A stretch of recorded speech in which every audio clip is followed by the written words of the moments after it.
Well, there's the 50 Pontiac rat rod. Today we're doing body mounts. I've got some body mounts fabbed up. That's essentially what they look like. I've got a rubber isolator in there with studs on it. I mean, it's pretty basic. The hardest part is figuring out the offset, because I'll show you my frame that I've got fabbed on the inside here. So this is my subfloor. I've got it attached to the body HSS there. It comes up over the torque tube, back down the other side, obviously. Similar in the rear, a little bit different. This body gets a little narrower as it goes to the back because it gets wider again with these fenders. So a little bit tricky. I've got everything welded as far as the subfloor goes. And so I've got these guys. And yeah, like I say, the hardest part is getting, so that's going to weld onto the frame there.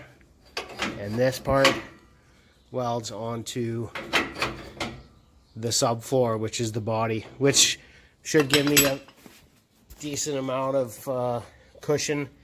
There's one I've got just clamped in place. Sorry, focus. I've just got some supports there. It's sloppy and loose, but that just allows me to get out the welder and not have to hold a bunch of shit. And I've got it prepped underneath there, so I don't have to weld through any paint. It just goes right up there, right there.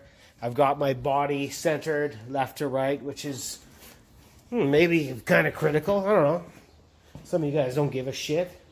In the rear, still no support in the rear yet. I've got this bracket here. I made some rubber mounts for that. It's bolted through there. Inside that rectangular tube, I've got nut welded on the inside, so there's lots of support there. And then all I have to do with that is just, once I get everything set up and tacked on and get my ride height confirmed, I have to make something that goes from that tube to there. Same from there to the tube. So it's not that complicated. It's exactly what I've done with the rest of this frame on this car. You can see my transition pieces, fish plates, all sorts of support going up the frame. So that's the chassis frame. Essentially, it's a simple idea, but to do it is just a lot of brain work. But there's the result. So that'll get welded to this in here, and this thing gets welded here, all around there. And that's body mounts. So Besse Custom Fab, like my videos, subscribe, rock and roll.